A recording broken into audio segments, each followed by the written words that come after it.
મિત્રો, હું Shardul Thakar Shri CS Desai technical institute GIA ITI Prantij તરફથી લેવામાં આવતા ઓનલાઈન લેક્ચર્સની સિરીઝમાં આપ સૌનું સ્વાગત કરું છું. મિત્રો, આજે જે થિયરીના વિષય ઉપર હું વાત કરવાનો છું તે control statements and looping structure in JavaScript આ વિષય ઉપર હું આજે તમારી સાથે વાત કરીશ. મિત્રો, દુનિયાની કોઈ પણ લેંગ્વેજ હોય કે જે ગ્રાફિકલ યુઝર ઇન્ટરફેસ હોઈ શકે અથવા તો એ લેંગ્વેજ પછી તમે એમ કહો કે કેરેક્ટર યુઝર ઇન્ટરફેસ હોઈ શકે, તમામ લેંગ્વેજ માટે કન્ડિશન મેકિંગ અને કંટ્રોલ સ્ટેટમેન્ટ એટલે કે લૂપિંગ સ્ટ્રક્ચર્સની ફેસિલિટી હોવી ખૂબ જ જરૂરી છે. કન્ડિશન સ્ટેટમેન્ટ તરીકે જાવાસ્ક્રિપ્ટમાં 3 કન્ડિશનલ સ્ટેટમેન્ટ અવેલેબલ છે, 3 ફેસિલિટી પૂરી પાડવામાં આવે છે, જેમાં આગળના પ્રકરણમાં આપણે ક્વેશ્ચન માર્ક અથવા તો કન્ડિશનલ ઓપરેટર તરીકે ક્વેશ્ચન માર્ક અને કોલન સાઇનનો ઉપયોગ જોઈ ગયા છે. અને એવી જ રીતે બીજું જે સ્ટેટમેન્ટ છે કે જે સ્ટ્રક્ચર્ડ સ્ટેટમેન્ટ છે એને ઇફ એલ્સ ઇફ કહેવામાં આવે છે, ઇફ કન્ડિશન કહેવામાં આવે છે. અને ત્રીજું જે સ્ટ્રક્ચર્ડ સ્ટેટમેન્ટ છે એને સ્વિચ સ્ટેટમેન્ટ એમ કહેવામાં આવે છે. મિત્રો, આ ત્રણ સ્ટેટમેન્ટ્સનો ઉપયોગ કરીને આપણે કોઈ પણ શરત અથવા તો કોઈ પણ કન્ડિશનને કેવી રીતે મેન્ટેન કરી શકીએ, સાથે સાથે કોઈ કન્ડિશન ટ્રુ બને અથવા તો ફોલ્સ બને તો એની અંદર આપણે કોઈ અલગ અલગ પ્રકારના વિધાનોનો અમલ કેવી રીતે કરી શકીએ તેની વાત આજે આપણે કરીશું. મિત્રો,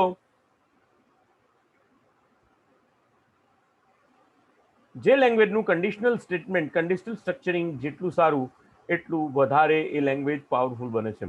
એટલે અહીંયા જાવાસ્ક્રિપ્ટ પાસે કન્ડિશનલ ઓપરેટર તરીકે ક્વેશ્ચન માર્ક અને ઓપરેટર છે, એવી જ રીતે ઇફ કન્ડિશન પણ છે, ઇફ એલ્સ ઇફ એટલે કે નેસ્ટેડ ઇફ પણ છે અને સ્વિચ સ્ટેટમેન્ટ પણ કોઈ પણ જાવાસ્ક્રિપ્ટ પાસે અવેલેબલ છે. વાત કરીશું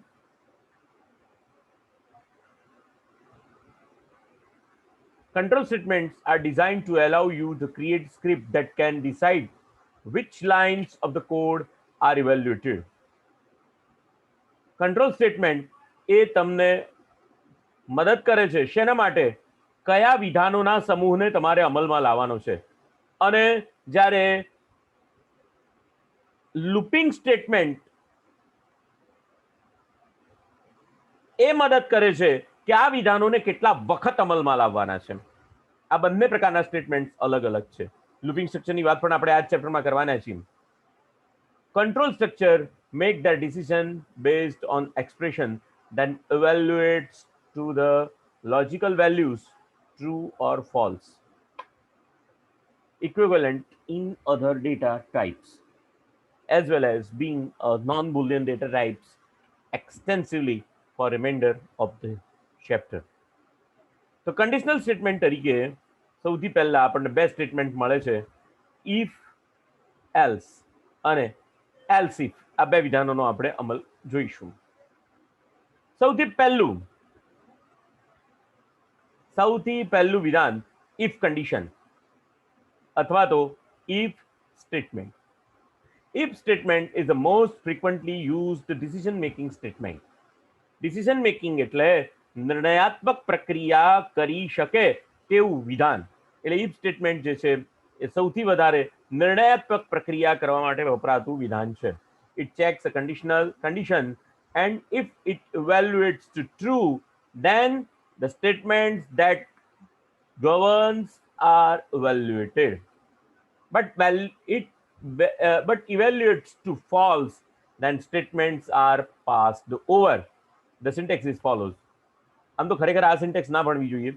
મારી દ્રષ્ટિથી જે સિન્ટેક્સ ભણવી જોઈએ તે ઇફ અને એલ્સની સિન્ટેક્સ ભણવી જોઈએ.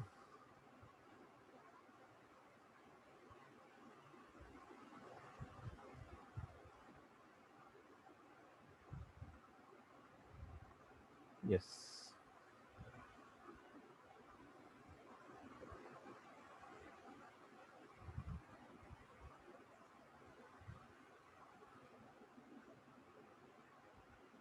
જોઈએ. ઇફ ઇફ પછી શું લખવામાં આવે છે? કન્ડિશન. અને પછી શું લખવામાં આવે છે? સ્ટેટમેન્ટ્સ અથવા તો કોઈ એક સ્ટેટમેન્ટ્સ. ધ કન્ડિશન ઇઝ, જો કન્ડિશન બે જ રિઝલ્ટ આપે, કાં તો ટ્રુ બને કાં તો ફોલ્સ બને. ઇફ પછી લખવામાં આવેલી શરત જો સાચી પડે તો એના પછી લખવામાં આવેલા વિધાનોનો અમલ થશે. જો ઇફ કન્ડિશન ફોલ્સ થાય, ખોટી પડે, તો એ વિધાનોનો અમલ નહીં થાય. બહુ સિમ્પલ વસ્તુ છે. The condition is always surrounded by the parenthesis, but the statements in governs can be on the same line or the following lines. એટલે તમે અહીંયા જુઓ, if અહીંયા my variable equal to true આપેલું છે, my variable equal to false આપેલું છે. If my variable equal to true, then alert my variable is true. Then alert my variable is true. If my variable 2 equal to true, then alert. તો અહીંયા ઉપરનું વિધાન જે છે my variable 1 equal to true છે, એ વિધાનનો અમલ થશે. પણ my variable 2 equal to true નથી, false છે, એટલે આ વિધાનનો અમલ થશે નહીં. એટલે તમને અહીંયા એક જ એલર્ટ બોક્સ દેખાશે જેમાં my variable 2 is false એવું લખેલું આવશે નહીં. Remember that the comparison operator equal to check see if operands its right and left hand are equal. If they are equals, and if they are not equals, it returns false. In above example, condition for if statement evaluates true because the value of my variable is true. The condition of the second statement evaluates to false because my variable 2 does not equal true. As you can see, the if statement makes the decision as to whether the alert function is called based on the evaluation of the condition. જો એવી રીતે અહીંયા ઘણા બધા વિધાનો પણ લખી શકાય. if સ્ટેટમેન્ટ પછી ઘણા બધા વિધાનોનો સમૂહ પણ લખી શકાય છે. if પછી કન્ડિશન પછી કર્લી બ્રેકેટની વચ્ચે ઘણા બધા વિધાનોનો અમલ લખેલો છે. એનો મતલબ એવો થશે કે અહીંયા જો કન્ડિશન સાચી પડશે તો if પછી કર્લી બ્રેકેટની વચ્ચે લખેલા તમામ વિધાનોનો અમલ થશે. Hopefully feels familiar. If condition in the parenthesis pair evaluates to true, then the statements within the curly braces are evaluated. If condition in parenthesis pair evaluates to false, the none of those statement is evaluated. જો if પછી લખેલી condition એક ખોટી પડશે તો curly બ્રેકેટની અંદર લખેલા એક પણ વિધાનનો અમલ થશે નહીં. એવી રીતે if પછી else પણ લખી. Remember that conditional statements allow you to take one action if condition is true and another if it isn't. This is where the else statement comes in. જ્યાં આગળ હવે else નો ઉપયોગ કરીશું. By passing the else statement after the if statement, it is linked to the if statement so that the statements is evaluated if the condition in the parenthesis pair of if statement turns out to be a false. જો condition if પછી લખવામાં આવેલી condition સાચી હશે તો અમલ થઈ જશે. પણ જો ખોટી હશે તો else પછી લખેલા વિધાનોનો અમલ થશે. એટલે મારી દ્રષ્ટિથી if પછી else એવી રીતે તમે લખી શકો. એવી રીતે તમે વિધાનોનો અમલ કરાવી શકો. એક કરતા વધારે વિધાનો પણ હોઈ શકે. અહીંયા જો શું લખેલું છે? if 4 less than 3, then alert 4 less than 3, alert 4 less than 3. પણ જો 4 એ નાના છે 3 કરતા, 4 એટલે 4 એ નાના છે 3 કરતા, તો પછી શું થશે? તો આ વિધાન જે છે એ ફોલ્સ વેલ્યુ રિટર્ન કરશે અને 4 is greater than 3 એવો મેસેજ તમને આગળ આપશે. Since the 4 is greater than 3, the alert after the if statement is ignored.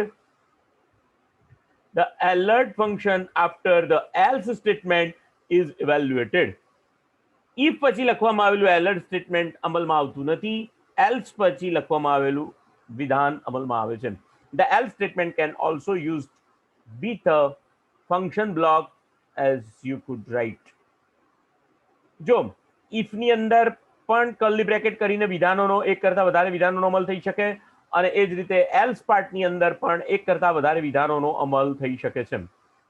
If 4 is less than 3, alert the if statement is statement block was evaluated and alert 4 is less than 3. Else part ની અંદર else alert the else statement block was evaluated and alert because 4 is greater than 3. એટલે એક કરતા વધારે વિધાનો બંને બ્લોક્સની અંદર લખી શકાય. ઇફ પછીના પણ લખી શકાય, એલ્સ પછીના માટે પણ લખી શકાય. Finally, when you need even more flexibility to check multiple condition, there is if else if statement inserted between the if and else statement. Here's is an example. Variable prompt value enter the number. If prompt value greater than 0, then alert the number you entered was positive. Else if अन्यथा जो એટલે કે else માં પણ if ની condition check કરવાની. Else if prompt value equal to 0, then number entered was 0. અને પછી else if નથી લખેલું, પછી ખાલી else part જ લખેલો છે. Else alert the number you entered was negative. So અહીંયા in this example the script accepts the inputted numbers used along with the if else statement to choose among the 3 possible alerts to evaluate it. Note that only one of the control statement will be used. કોઈ ધ્યાન રાખો, કોઈ એક જ control statement, કોઈ એક જ alert statement અમલમાં આવશે. કારણ કે દરેક વખતે કાં તો 0 કરતા મોટી હોય તો પોઝિટિવ થાય, 0 કરતા નાની હોય નેગેટિવ થાય, 0 જેટલી હોય તો ઇક્વલ ટુ 0 થાય. ત્રણે ત્રણ સ્ટેટમેન્ટ ક્યારે એક સાથે અમલમાં આવશે નહીં. કોઈ એક અમલમાં આવશે તો બીજું અમલમાં નહીં આવે, બીજું અમલમાં આવશે તો પેલું અમલમાં નહીં આવે. તો આ રીતે અહીંયા if else અને if else if અને else આ વિધાનોનો અમલ તમે આ વિધાનો કન્ડિશન સ્ટેટમેન્ટ માટે કરાવી શકીએ છીએ. પ્રેક્ટિકલમાં પણ આપણે આ બધા વિધાનોનો પ્રેક્ટિકલી કેવી રીતે ઉપયોગમાં લઈ શકાય એની વાત આપણે કરીશું. Multiple if statement can be placed between if statement and else if statement if you want to check more than 3 conditions. તમારે 3 કરતા વધારે કન્ડિશન જો ચેક કરવાની હોય તો તમે if વિધાનની વચ્ચે પણ if else if વિધાન અમલમાં લાવી શકો છો. If you remember discussed about is nan function earlier, you may have realized that this is a problem with example above.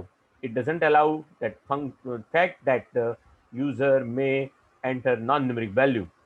To accommodate this situation, you want to move the condition checking for a number greater than 0, else if statement and if else statement. First check the value entered is numeric. To do so, you would have to use this nan function. If is nan prompt well, એટલે કે not a number, જો input કરવામાં આવેલો number A not a number હોય તો તમે ત્યાં display કરો એ નંબર નથી, અને જો ના હોય તો જ તમે આગળ ચલાવો કે ભાઈ 0 કરતા વધારે છે તો પોઝિટિવ, 0 જેટલું છે તો 0, 0 જેટલું નથી તો એલ્સ પાર્ટની અંદર નેગેટિવ. આ રીતે તમે ઇફ એલ્સ ઇફ વિધાનોનો અમલ કરાવી શકો છો.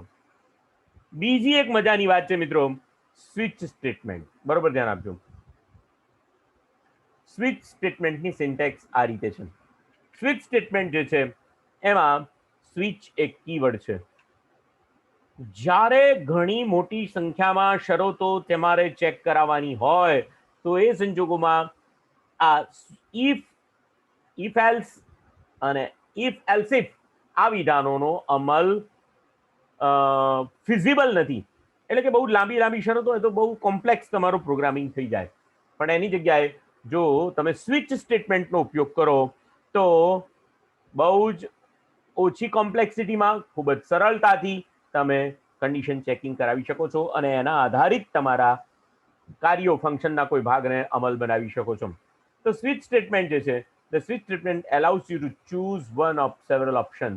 It is a functionality which resembles that provided by the if else if else if statement look like at a switch works?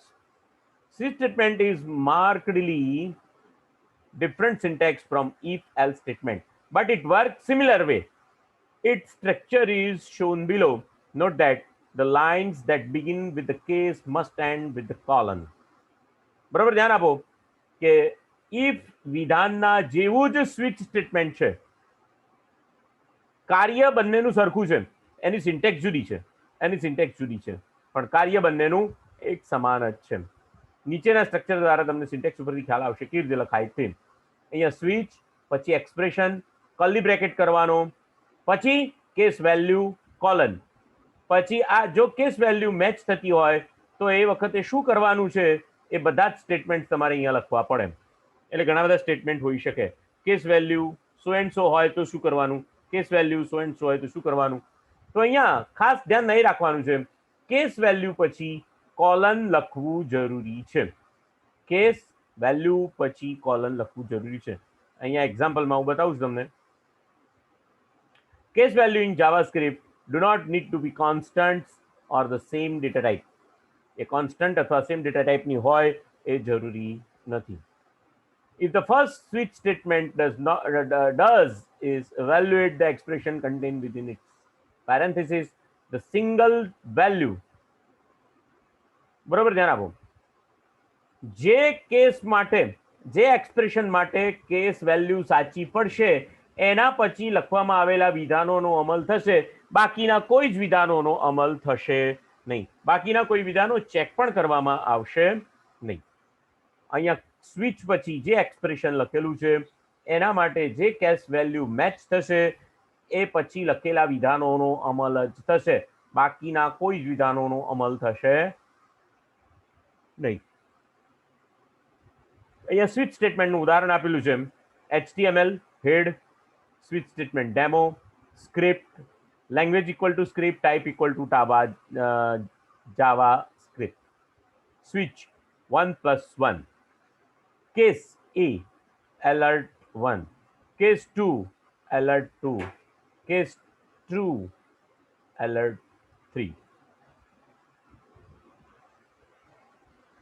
અહીંયા આગળ સ્વિચ 1+1 આપેલું છે એટલે કેસ 2 અમલમાં આવશે અને એ વખતે એલર્ટ 2 નો અહીંયા જેવું મેસેજ બતાવેલું છે મેસેજ બતાવશે અને ટ્રુ પણ અમલમાં આવશે. કેસ ટ્રુ પણ અમલમાં આવશે. એટલે અહીંયા બીજું એક ધ્યાન રાખવું પડે કે બ્રેક સ્ટેટમેન્ટનો અમલ લાવવો પડે અથવા નેક્સ્ટ કેસ માટેનો અમલ લાવવો પડે, કારણ કે જ્યાં આગળ કેસ સાચો પડે તે પછીના બધા જ વિધાનોનો અમલ થાય છે. અહીંયા બરોબર ધ્યાન આપો. This is because 1+1 evaluates to 2. Therefore, it should come as on surprise that the first case, the string A, does not cause associated with alert function to be evaluated. But the next case is the number 2, which is matched, as you can see from the screenshot in figure 3.8. It caused only the alert containing the number 2 to be evaluated. But perhaps surprisingly, the alert containing number 3 is also displayed. However, આમ તો જોવા જઈએ તો અહીંયા એવું લખ્યું છે કે alert function જો પહેલો કેસ A છે, પહેલા કેસની અંદર A છે એટલે ઇવેલ્યુએટ નહીં થાય. બીજો કેસ 2 વેલ્યુ છે એટલે એ અમલ થશે, પરંતુ અહીંયા ત્રીજો કેસ પણ અમલમાં આવેલો દેખાય છે. However, this may come as no surprise. We did say that if match was found, all the following statements would be evaluated up to closing curly braces from the switch statement. અને એટલા માટે although this feature can be occasionally to be used, generally you will want to evaluate only the statements between the matching case, the following one. To do this, use the break statement, replace the switch statement as listing 3.5. એટલે જ્યારે જ્યારે break statement પૂરું થાય, જ્યારે જ્યારે case પૂરો થાય ત્યારે દરેક કેસનું છેલ્લું સ્ટેટમેન્ટ લોજિકલી બ્રેક હોવું જોઈએ. જો લોજિકલી બ્રેક ના મૂકવામાં આવે તો એના પછીના બધા જ કેસને અમલ કરવામાં આવશે. એટલે જો અહીંયા કેસ આ રીતે થશે: switch 1+1, case A alert 1 break, case 2 alert 2 break, case 3 alert 3 break. તો દરેકે દરેક કેસનું છેલ્લું વિધાન બ્રેક હોવું જરૂરી છે, લોજિકલી બ્રેક હોવું જરૂરી છે. As you will see, using the break statement as the last statement in the case statement, block breaks of evaluation of switch statement and execution of the script continues after the closing curly braces of the switch statement. As you see, using break statement, the last statement in case statement block breaks of evaluation. એટલે જે છેલ્લું break statement છે ત્યાંથી તમારા વિધાનોનો અમલ બંધ થઈ જશે અને સ્વિચ સ્ટેટમેન્ટ પૂરું કરી દેશે. This has desired effect of preventing statement belonging the other case statement from being evaluated. The switch statement is able optionally to run some code in the event of there are no matches. જો આપેલા કેસની અંદરથી કોઈ જ match case થાય નહીં તો પણ ડિફોલ્ટ કેસ, એને ડિફોલ્ટ કહેવામાં આવે, ડિફોલ્ટ કેસ અમલમાં લાવી શકાય છે, ડિફોલ્ટ કીવર્ડ ઉપયોગમાં લાવી શકાય છે. તો જો અહીંયા સ્વિચ મેચ ધીસ સ્ટ્રિંગ, આ સ્ટ્રિંગને મેચ કરો, case this string doesn't match. તો alert, this would be alert if it had. Break statement આવ્યું. nor does this, આ પણ અમલમાં નથી, આ પણ અમલમાં, આ પણ મેચ this string સાથે મેચ થતું નથી. અહીંયા એલર્ટ ફંક્શન મૂકેલું છે, અહીંયા બ્રેક મૂકેલું છે. ઓર ધીસ, આ પણ અમલમાં નથી આવતું, તો ડિફોલ્ટ મૂકેલું છે. ડિફોલ્ટ એટલે ઉપરના કોઈ કેસ અમલમાં ન આવે તો એ વખતે છેલ્લે ડિફોલ્ટ સ્ટેટમેન્ટ અમલમાં આવશે. Alert none of case matched, so the default evaluated on a break. આ રીતે તમે કોઈ પણ કેસ ટ્રુ ના બને તો ડિફોલ્ટ કેસ પણ ટ્રુ બનાવી શકો છો.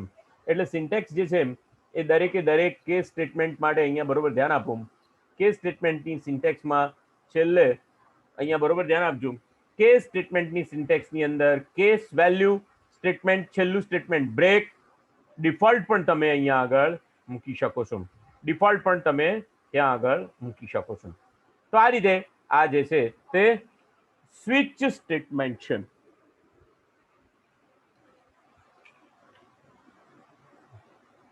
Just a second.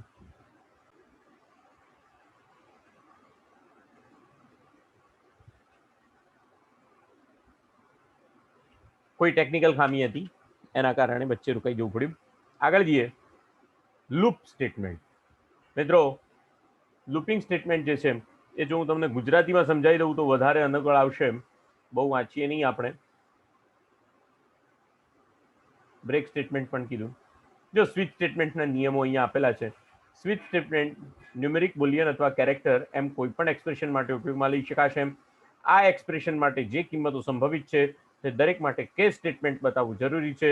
દરેક કેસ બ્લોકનું છેલ્લું સ્ટેટમેન્ટ બ્રેક હોવું ફરજિયાત છે, નહીતર કન્ડિશન જ્યાંથી સાચી પડશે ત્યાર પછીના તમામ કેસને અમલમાં મૂકવામાં આવશે.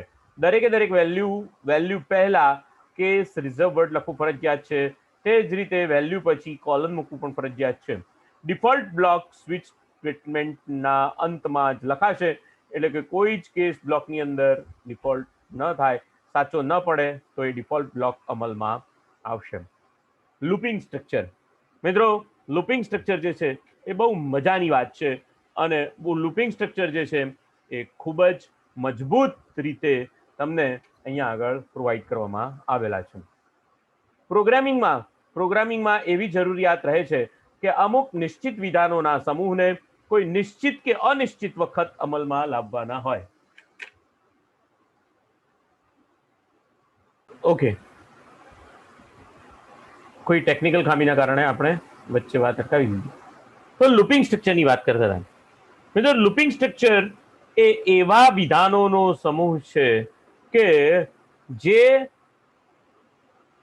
અન્ય કોઈ વિધાનોના સમૂહને યુઝર ઈચ્છે એટલા વખત અમલમાં લાવી શકે છે, જેને લૂપિંગ સ્ટ્રક્ચર કહેવામાં આવે છે. એટલે તમે જુઓ અહીંયા લૂપિંગ સ્ટ્રક્ચર પ્રોગ્રામિંગમાં એવી જરૂરિયાત રહે છે કે અમુક નિશ્ચિત વિધાનોના સમૂહને કોઈ નિશ્ચિત કે અનિશ્ચિત વખત અમલમાં લાવવાના હોય, અને જેના માટે દરેક ભાષા પાસે આવા લૂપિંગ સ્ટ્રક્ચર અવેલેબલ હોય છે. લૂપિંગ સ્ટ્રક્ચર જે છે એ મૂળભૂત રીતે ત્રણ પ્રકારના લૂપિંગ સ્ટ્રક્ચર હોઈ શકે. The types of statement used to accomplish the repetitive task or loops are called the looping structure. એવા વિધાનો કે જેનો ઉપયોગ પુનરાવર્તિત કાર્યો કરવા માટે થતો હોય તેવા વિધાનોને લૂપિંગ સ્ટ્રક્ચર્સ કહેવામાં આવે છે. ત્રણ પ્રકારના લૂપિંગ સ્ટ્રક્ચર છે.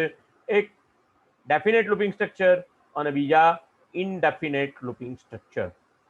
ડેફિનેટ લૂપિંગ સ્ટ્રક્ચર જે છે એની અંદર તમને ખબર છે, તમને પહેલાથી ખબર છે કે મારે અમુક નિશ્ચિત વિધાનોનો અમલ 5 વખત કરવાનો છે, 6 વખત કરવાનો છે, 10 વખત કરવાનો છે, એમ પહેલાથી ખબર છે, એટલે ડેફિનેટ છે, નક્કી જ છે કે આટલા વિધાનોનો અમલ આટલા વખત કરવાનો છે, તો એને ડેફિનેટ લૂપિંગ સ્ટ્રક્ચર કહેવાય. પણ એવા લૂપિંગ સ્ટ્રક્ચર્સ કે જેનો આપણને ખબર ના હોય, કે પહેલાથી ખબર ના હોય કે આ વિધાનોનો અમલ કેટલા વખત થશે, એક પણ વખત ના પણ થાય, 2 વખત પણ થાય અને 50 વખત પણ થાય, ખબર ના હોય, એવા લૂપિંગ સ્ટ્રક્ચરને ઇનડેફિનેટ લૂપિંગ સ્ટ્રક્ચર કહેવામાં આવે છે.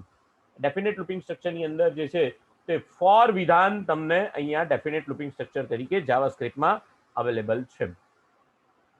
આ એવા પ્રકારની લૂપ છે કે જેમાં પ્રવેશ કરતા પહેલા એ નિશ્ચિત કરવામાં આવે છે કે લૂપનો અમલ કેટલા વખત થશે.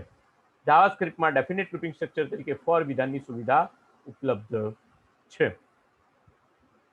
ફોર, અને એટલા માટે ફોર જે છે એ એન્ટ્રી કંટ્રોલ લૂપ પણ છે.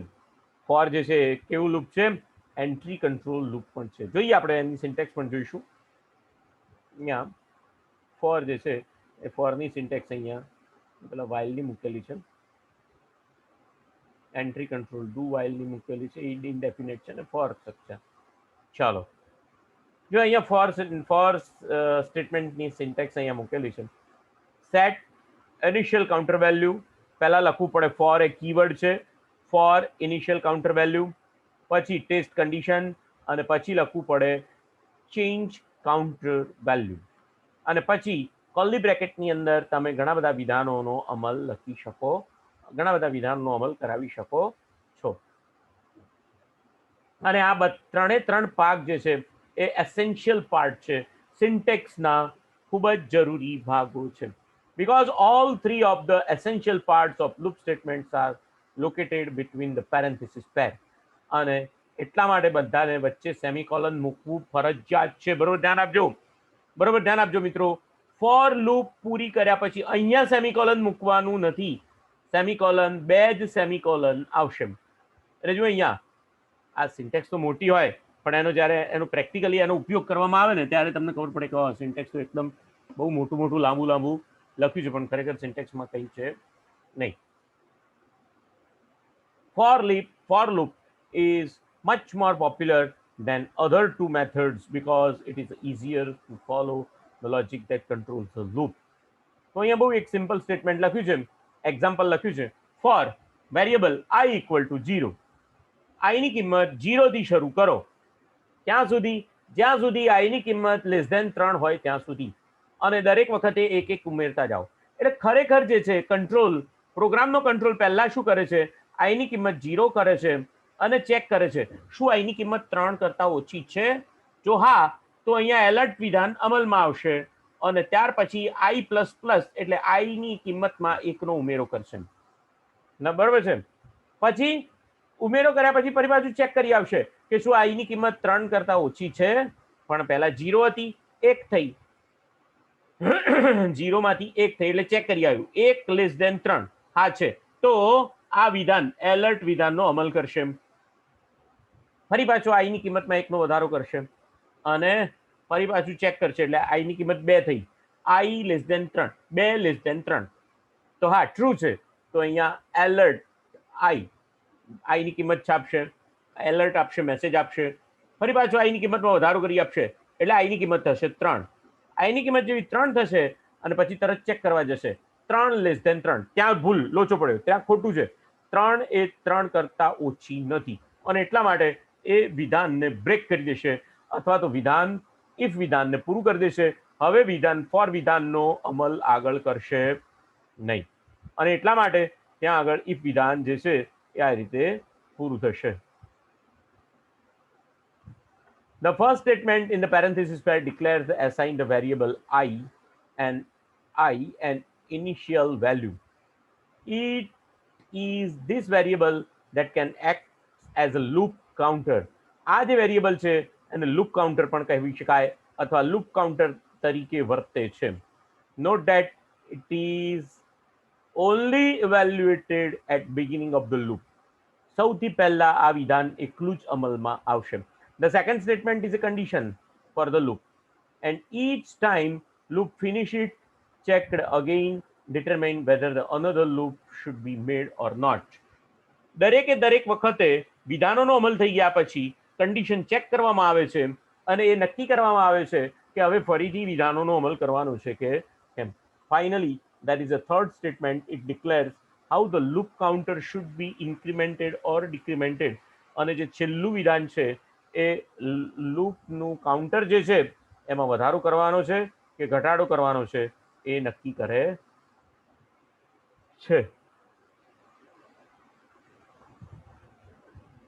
For variable I equal to 1, I less than equal to 10 અને I પ્લસ પ્લસ અને વિધાનોનો અમલ. તો આ રીતે 12 વખત દરેક વિધાનોનો અમલ થશે. આમ તો ખરેખર લેસ ધેન ઇક્વલ ટુ 12 છે ને અને આઈની કિંમત 1 થી શરૂ કરી છે એટલે 1 2 3 4 5 6 7 8 9 10 11 અને 12 વખત વિધાનોનો અમલ જેને કહેવાય કે થશે. પછી ઘણા બધા એક્ઝામ્પલ એની અંદર હોઈ શકે, મલ્ટિપલ ટેબલ પણ હોઈ શકે. અચ્છા, તો આ એક ફોરની લૂપ હતી. બીજી લૂપ જે છે એ ઇનડેફિનેટ લૂપિંગ સ્ટ્રક્ચર છે, જેને વાઇલ સ્ટેટમેન્ટ કહેવામાં આવે છે. સારામાં સારું લૂપિંગ સ્ટ્રક્ચર કોઈ હોય તો આ વાઇલ લૂપિંગ સ્ટ્રક્ચર છે. ખૂબ જ વર્સેટાઇલ લૂપિંગ સ્ટ્રક્ચર છે. વર્સેટાઇલ એટલે ખૂબ જ કાર્યક્ષમ, એકદમ જ્યાં તમારે ઉપયોગમાં લેવું હોય ત્યાં બધે લઈ શકાય. વર્સેટાઇલ છે એકદમ. જો વાઇલથી, જો બરોબર ધ્યાન આપો, ફોરથી લખવામાં આવેલી લૂપ વાઇલથી લખી શકાય, પણ એવું પણ બને કે વાઇલથી લખવામાં આવેલી લૂપ ફોરથી ના લખી શકાય. એટલે વાઇલ વર્સેટાઇલ છે, વાઇલ ખૂબ જ વર્સેટાઇલ છે. બરોબર. The while statement, it is the easiest of the looping structure to understand and use. Although it performs a different task, its structure is similar to if statement. તો અહીંયા સૌથી પહેલા તમારે શું લખવું પડે? while કીવર્ડ લખવું પડે, એક્સપ્રેશન લખવું પડે અને વિધાન અથવા ઘણા બધા વિધાનોનો સમૂહ તમે લખી શકો છો. જો અહીંયા આગળ લૂપ મૂકેલી છે અહીંયા, અને આ વાઇલ લૂપ ક્યાં સુધી અમલમાં આવશે? જ્યાં સુધી એક્સપ્રેશન અથવા તો કન્ડિશન ખોટી નહીં પડે ત્યાં સુધી અમલમાં આવશે. વાઇલ લૂપ ખોટી નહીં, ફોલ્સ નહીં બને ત્યાં સુધી અમલમાં લાવશે. Like all looping statements, the looping statement, the first thing, the while statement does not evaluate the expression contained within the parenthesis pair to see whether expression evaluates to true or false. બીજા કોઈ પણ વિધાનની જેમ પહેલા while loop દ્વારા એ નક્કી કરવામાં આવશે કે એક્સપ્રેશન્સ ટ્રુ છે કે false. If the expression evaluates to true, the while statement evaluates its statement. જો while પછી લખવામાં આવેલું એક્સપ્રેશન ટ્રુ વેલ્યુ રિટર્ન કરશે તો while પછી લખવામાં આવેલા બધા જ વિધાનોનો અમલ થશે. Where it differs from the statements that you have seen before is that it goes back to recheck its expression. If expression is true, then the JavaScript interpreter will execute the statements in the statement block and it will evaluate the expression parenthesis again.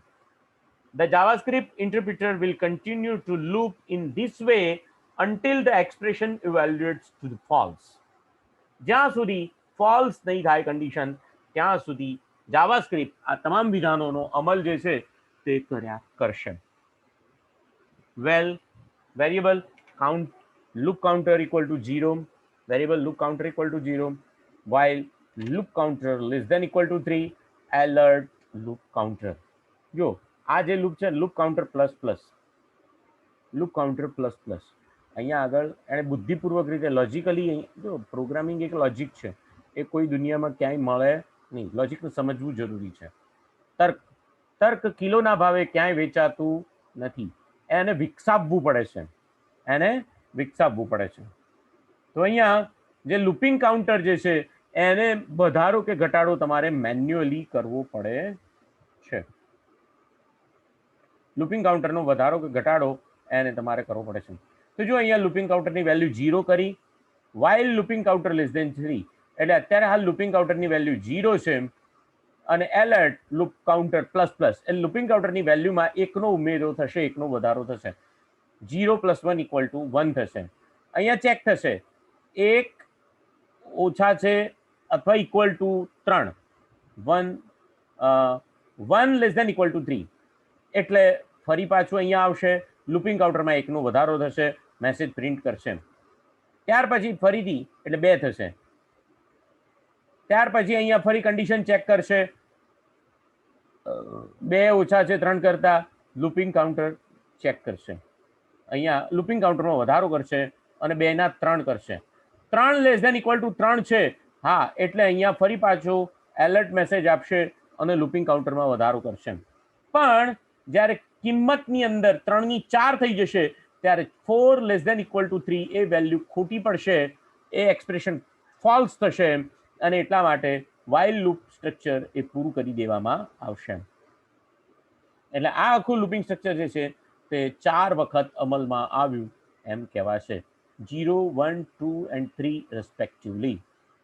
This cause display the 4 alert boxes successful with the numbers 0, 1, 2 and 3 respectively. After the 4th alert has been displayed, the variable loop counter will contain a value 4. So when loop counter is less than equal to 4 is evaluated, it returns false. Therefore, the while loop is not executed again. Control passes to the statement that follows the while loop. બરાબર છે? તો આ જે છે તે while looping structure છે. એવી જ રીતે બીજું લૂપિંગ સ્ટ્રક્ચર છે જેને વન્સ ડેફિનેટ લૂપિંગ સ્ટ્રક્ચર કહેવામાં આવે છે. એક વખત તો આ લૂપિંગ સ્ટ્રક્ચરનો અમલ થાય જ, પછી બીજો વખત ના થાય એવું પણ બને. ડુ વાઇલ લૂપિંગ સ્ટ્રક્ચરનો ઉપયોગ અથવા તો વાઇલ લૂપિંગ સ્ટ્રક્ચરનો ઉપયોગ એક પણ વખત અમલ ના થાય એવું પણ બને, પણ ડુ વાઇલ લૂપિંગ સ્ટ્રક્ચરનો ઉપયોગ તો એક વખત અમલમાં આવે ને આવે જ. The do while looping structure, do while statement is very similar to the while statement, but difference is that the expression is evaluated at the end of the statement. In other words, the statement block is always evaluated once before the expression is evaluated. એક વખત તો તમારું expression જોતા પહેલા અમલ કરી જ નાખે. This structure do while statement is shown below. એટલે પહેલા ડુ લખાય, પછી વિધાનો લખાય, પછી વાઇલ, પછી લખાય કન્ડિશન અને પછી અહીંયા સેમિકોમા કરવામાં આવે છે. બરોબર, ધ્યાન આપજો મિત્રો. સેમિકોમા વાઇલ, જો બરોબર ધ્યાન આપજો, વાઇલની અંદર કોઈ સેમિકોમા કરવાનું રહેતું નથી.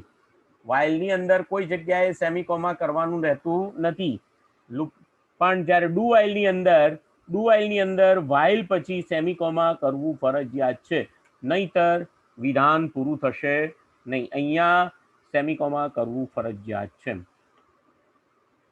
The major effect of having expression at the end of loop that the statements contained by the do looping statements will be evaluated at least once before the expression is evaluated to decide whether it should loop again. For example, try out the following. Do statement evaluated અને પછી while false હોય ત્યાં સુધી while અમલમાં લાવો. બરાબર છે? Do પછી આ રીતે તમે જુઓ, ડુ પછી સ્ટેટમેન્ટ 1, સ્ટેટમેન્ટ 2, સ્ટેટમેન્ટ 4 અને 5 અને અહીંયા સેમિકોમા કરવું જરૂરી છે. Because the while statement does not end with a closing curly braces, it requires a semicolon after the closing parenthesis pair. Forgetting to include the semicolon may cause an error. તો આ રીતે ફરજિયાત છે સેમિકોલન કરવું. તો આ રીતે મિત્રો ડિસિઝન મેકિંગ સ્ટેટમેન્ટ્સ તરીકે ઇફ સ્વિચ સ્ટેટમેન્ટ અને લૂપિંગ સ્ટ્રક્ચર તરીકે ફોર લૂપ, વાઇલ લૂપ અને ડુ વાઇલ લૂપ, આ બધા જ લૂપિંગ સ્ટ્રક્ચરની મેં તમને વાત કરી. બીજી એક વસ્તુ અહીંયા જાવાસ્ક્રિપ્ટમાં વાઇલ અથવા ડુ વાઇલ વિધાનો લખવાની સુવિધા આપે છે. ડુ વાઇલ વિધાનની લૂપની વિશેષતા એ છે કે એક્ઝિટ કંટ્રોલ લૂપ છે, એટલે કે હંમેશા ડુ વાઇલ લૂપમાં લખાયેલા વિધાનોનો અમલ ઓછામાં ઓછો એક વખત તો થાય જ. જ્યારે વાઇલ લૂપ ફંક્શન એ એન્ટ્રી કંટ્રોલ લૂપ છે, એટલે કોઈ પણ લૂપિંગ સ્ટ્રક્ચરનો અમલ કેટલા વખત કરવાનો થશે તેનો આધાર કંટ્રોલ વેરિયેબલ પર રહેલો હોય છે. એટલે કોઈ પણ કંટ્રોલ વેરિયેબલ માટે નીચે 3 પ્રોસેસર કરવી આવશ્યક છે. એક ઇનિશિયલાઇઝેશન, ઇન્ક્રીમેન્ટ અથવા ડિક્રીમેન્ટ અને કન્ડિશન ચેકિંગ. આ 3 વસ્તુ કરવી ફરજિયાત છે. તો ફોર લૂપિંગ સ્ટ્રક્ચર,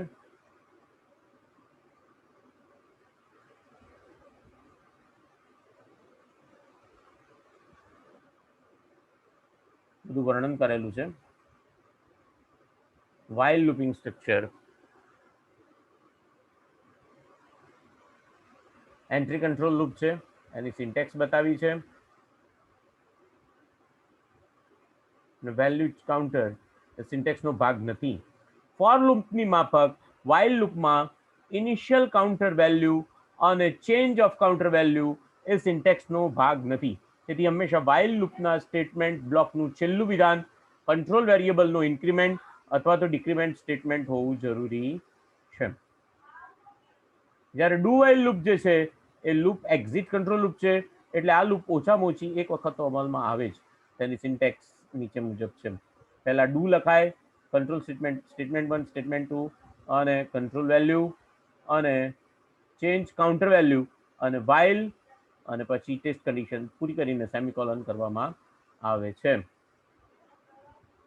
એટલે ડુ વાઇલ લૂપ સ્ટ્રક્ચરમાં કન્ડિશન કર્લી બ્રેસીસમાં પૂરા થયા પછી લખવામાં આવે છે, ત્યારબાદ સેમિકોલન લખવું ફરજિયાત છે.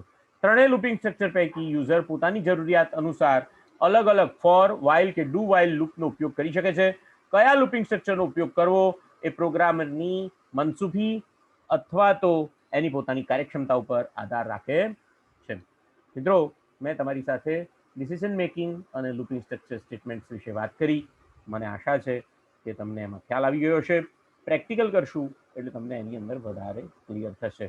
મારા આ થિયરીના વિડીયોના સાથે સાથે પ્રેક્ટિકલના વિડીયોઝ પણ તમારે ખાસ જોવા પડશે, નહીંતર ખ્યાલ નહીં આવે. તો નવા વિષય સાથે, નવા ટોપિક સાથે આવતીકાલે ફરી મળીશું. ત્યાં સુધી રજા આપશો. અસ્તુ. સ્વસ્થ રહેજો. અસ્તુ.